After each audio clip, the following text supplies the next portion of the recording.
Dans cette vidéo, nous allons expliquer en profondeur qu'est-ce que l'onction pastorale. Il se peut que tu sois pasteur ou que tu sois appelé à être pasteur.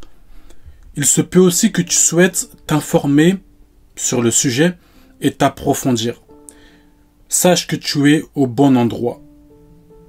Par contre, je te conseillerais de t'asseoir tranquillement en étant bien disposé pour bien écouter ce message. Tout d'abord, c'est quoi l'onction pastorale? L'onction pastorale, c'est une capacité, une puissance que Dieu donne à une personne pour conduire, enseigner, nourrir spirituellement et protéger le peuple de Dieu comme un berger s'occupe de ses brebis. Je répète, l'onction pastorale, c'est une capacité, une puissance que Dieu donne à une personne pour conduire, enseigner, nourrir spirituellement et protéger le peuple de Dieu comme un berger s'occupe de ses brebis. Lorsqu'on parle d'avoir l'onction pastorale, ce n'est pas juste un titre ou une fonction, mais c'est une grâce spirituelle que tu reçois de Dieu. En réalité, ce n'est pas le fait d'être appelé pasteur, car tu peux être appelé pasteur mais sans avoir reçu l'onction pastorale. C'est l'onction pastorale qui te donne la capacité de jouer ton rôle de pasteur. Je répète, c'est l'onction pastorale qui te donne la capacité de jouer ton rôle de pasteur. L'onction, c'est la puissance que tu reçois de Dieu pour accomplir une mission, et le pastoral, c'est la fonction de pasteur que tu occupes en tant que berger du troupeau de Dieu. Donc, lorsqu'on parle de l'onction pastorale, on parle d'une puissance que tu reçois de Dieu pour accomplir la fonction de pasteur. À quoi sert l'onction pastorale? Parlons des fonctions principales de l'onction pastorale. Premièrement, il y a le fait d'enseigner la parole de Dieu avec simplicité et autorité. Dans 2 Timothée chapitre 4, verset 2, il est dit « Prêche la parole, insiste en toute occasion ». Celui qui a l'onction pastorale est appelé à enseigner le peuple de Dieu. C'est-à-dire que son travail, c'est d'enseigner de manière simple à comprendre et de manière claire. C'est celui qui utilise des mots simples avec des exemples concrets. Il ne complique pas son message. Le but, c'est que le peuple puisse comprendre et que le peuple puisse grandir. Deuxièmement, il y a le fait de prendre soin des brebis, c'est-à-dire des membres de l'Église. Je répète, il y a le fait de prendre soin des brebis, c'est-à-dire les membres de l'Église.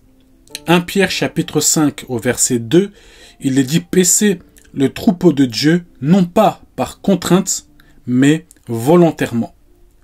Cela veut dire que le pasteur, celui qui a l'onction pastorale, doit s'occuper des brebis avec amour en les aidant à grandir dans la foi. Il doit leur donner de l'amour, de l'attention. Il doit être à l'écoute. Il doit prier pour eux. Il doit les rendre visite. Il doit soutenir les malades. Il doit soutenir les personnes découragées, les personnes faibles. Troisièmement, il y a le fait de protéger contre les faux enseignements. Dans Actes chapitre 20, au verset 28 à 30, vous allez voir que Paul avertit que des loups cruels viendront détruire le troupeau. Et vu que le pasteur, vu que celui qui a l'onction pastorale est le berger des brebis, il doit les protéger. Quatrièmement, il y a le fait d'intercéder pour le peuple. Un pasteur est appelé à prier pour son Église. Et quand je dis son Église, c'est les fidèles que Dieu lui a confiés. Il doit prier pour les membres de son Église. Voilà pourquoi, lorsque Dieu appelle une personne à être un berger, Dieu travaille tout d'abord son cœur. Pourquoi? Car un berger doit avoir un cœur pour les brebis de Dieu. Tu ne peux pas prier pour les membres de l'Église si tu n'as pas un cœur à ce qu'ils grandissent dans leur croissance spirituelle. Il faut aimer les brebis de Dieu pour être poussé à prier pour eux. Voici quelques précisions concernant l'onction. Je voudrais dire certaines choses rapidement. Premièrement, c'est que l'onction n'est pas un diplôme théologique. Ce n'est pas que tu as un diplôme de théologie que directement tu auras l'onction. La théologie ne donne pas l'onction. De même qu'avoir un diplôme universitaire ne donne pas un salaire. L'onction vient de Dieu et non d'un diplôme.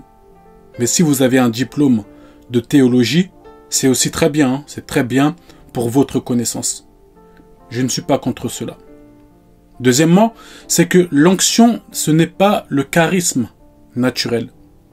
Que vous portez de beaux costumes, de beaux vêtements, que vous puissiez bien vous exprimer. Toutes ces choses ne donnent pas l'onction. Dieu peut même donner l'onction à une personne qui n'a pas étudié. Voilà pourquoi je répète, l'onction vient de Dieu. Tu ne reçois pas l'onction pastorale parce que tu t'exprimes bien. L'onction pastorale vient sur toi parce que c'est Dieu qui t'appelle à cette mission. Une autre chose que je voudrais dire, c'est qu'il est facile de reconnaître un pasteur réellement appelé par Dieu par rapport à une personne nommée pasteur par les hommes et non par Dieu. Par exemple, une personne appelée par Dieu, ayant l'onction pastorale, il va recevoir de Dieu une vision claire pour l'Église qu'il dirige. Il va enseigner avec sagesse et vous allez remarquer que les gens grandissent dans la foi. Quand il prie, les gens sont touchés par l'Esprit car il a reçu cette puissance venant de Dieu. Il console, il corrige avec amour et le plus important c'est qu'il ne cherche pas la gloire personnelle.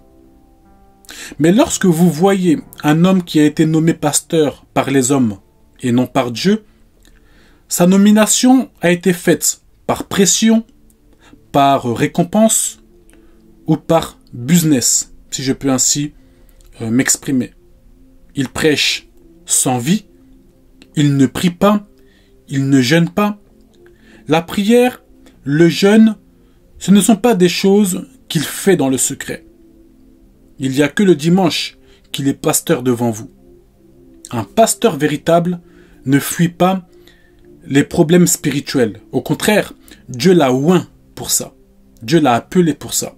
Dieu l'a oint pour s'occuper des problèmes des autres. Comment reconnaître l'onction pastorale? Premièrement, il y a les fruits spirituels. L'amour, la patience, la paix et les autres fruits que nous voyons dans Galates chapitre 5 au verset 22. Deuxièmement, il y a la soumission à Dieu et à sa parole. Cela veut dire que la vie du concerné et son ministère ne sont pas dirigés par lui-même, mais par le Saint-Esprit. Il ne prend pas de décision de lui-même, mais il consulte le Seigneur parce que c'est l'œuvre de Dieu. En soi, c'est respecter et obéir à la parole de Dieu.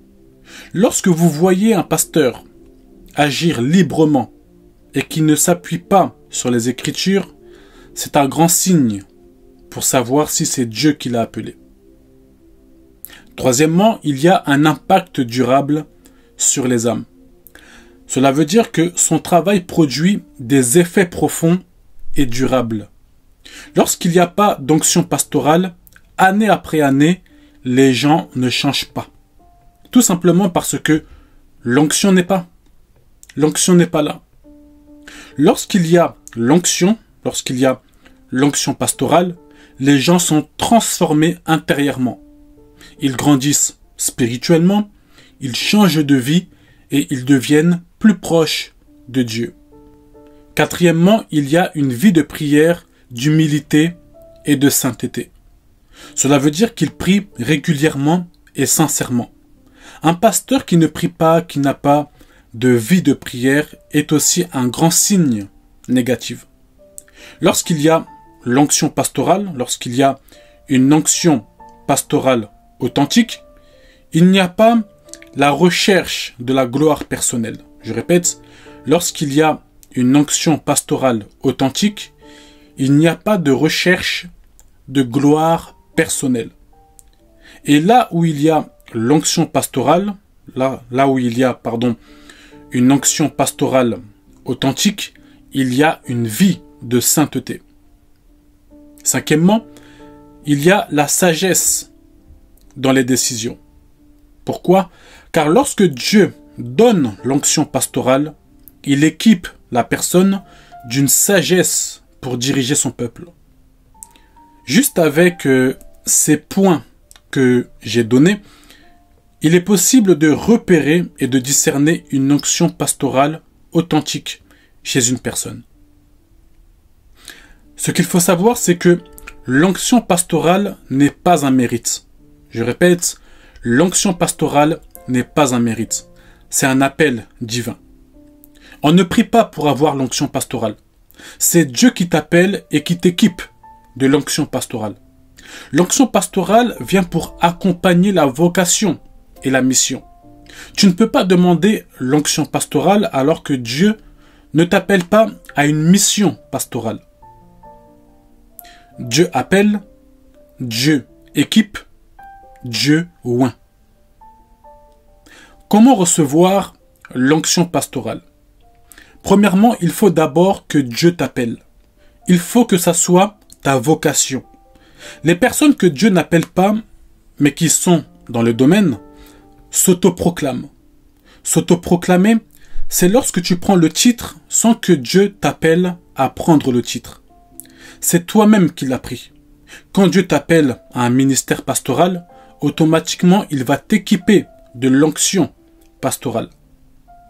Ce qui fait que tu auras des facilités dans le domaine par rapport aux autres qui n'ont pas cette onction. Tu auras une facilité à être patient avec les autres. Tu auras une facilité à écouter quelqu'un te parler de ses problèmes pendant 1 heure, car tu as reçu la grâce pastorale. D'autres qui n'ont pas reçu cette grâce, cette onction pastorale, même s'ils ont le titre de pasteur, ils n'arriveront pas à supporter une personne qui parle pendant 1 heure. À ton avis, pourquoi? Car ils ont pris le titre d'eux-mêmes sans que Dieu les appelle. Et vu que Dieu ne les a pas appelés, Dieu ne leur a pas donné l'onction pastorale. Parce que Dieu donne parce qu'il appelle. Si Dieu t'appelle pas, il ne donne pas. Donc si toi-même tu prends, Dieu ne t'équipe pas parce que Dieu ne t'a pas appelé. Donc tu es pasteur, tu as le titre de pasteur, mais tu n'as pas l'onction pastorale. Ok? Dieu donne l'onction aux personnes qu'il appelle. Voilà pourquoi vous pouvez rencontrer des pasteurs sans onction pastorale. Je les appelle des autoproclameurs. Deuxièmement, après que Dieu t'appelle, tu dois te former et te préparer. Dieu t'apprendra comment gérer les gens, comment prendre soin, comment être patient. Dieu t'amènera dans la prière, Dieu t'amènera dans sa parole et dans l'humilité. En soi, il y a un travail que Dieu fera avec toi. Troisièmement, tu dois être fidèle dans les petites choses. Je répète, tu dois être fidèle dans les petites choses. Avant que Dieu te confie son peuple précieux, il va d'abord te confier une personne que tu devras former et accompagner. Je répète, avant que Dieu te confie son peuple, il va d'abord te confier une personne que tu devras former et accompagner. Dieu veut te confier tout un peuple, mais il va commencer par te confier 1, 2 ou 3 personnes. C'est une manière de pratiquer progressivement. Quatrièmement, c'est là où il y a ta consécration. Ton appel est confirmé et reconnu par l'Église. En soi, lorsque tu reçois l'appel, il y a tout un processus. Et l'onction pastorale est déjà en toi depuis le début.